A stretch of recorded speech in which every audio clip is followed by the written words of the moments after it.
So say like you do a spiritual inquiry, investigation, and you find out that just as character in your dream was false, and you are suffering only because of your ignorance, only because of wrong identification with a character in your own dream.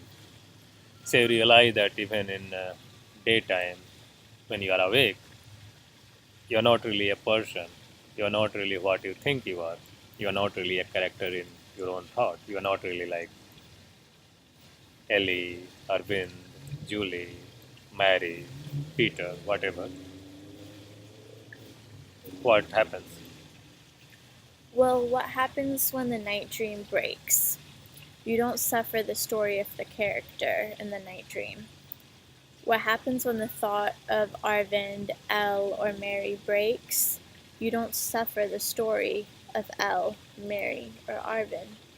Okay, okay. So what you are saying is that if your identification with a person breaks, you are not worrying about like his or her retirement or his or her job or career, because you realize that that person is basically false.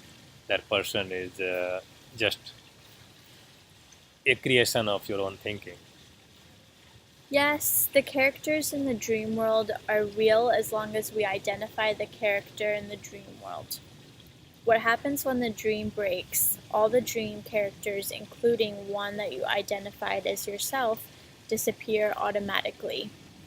What happens when thinking stops? All the thought characters, including that you identified as yourself, disappear automatically. Okay, okay. So what you are saying is it's not something that you are doing, it's not something that you are trying to change, but just by the very nature, as the dream breaks, all the dream character are gone, all the experience, including like fear, anxiety, sadness, agony, of the dream is gone. Similarly, once like thinking process stops, once you stop thinking, all the problems, anxiety, fear associated with thinking automatically disappears. Yes. Okay.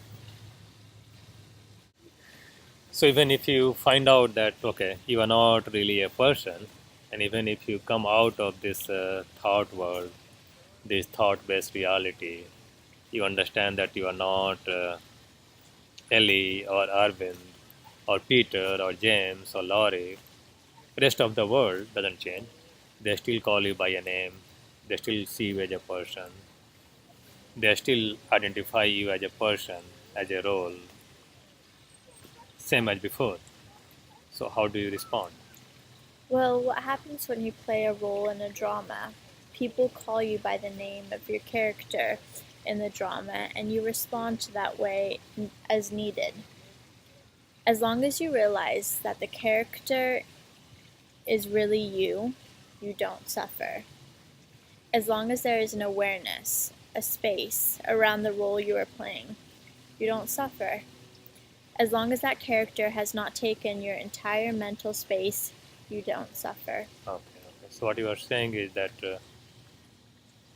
how deeply, how totally identify with a character, a person, that is how deeply you suffer.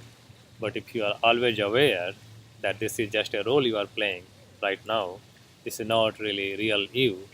If you are aware of that, if there is a space, there is awareness around that character, that role, then you do not You suffer. do not suffer.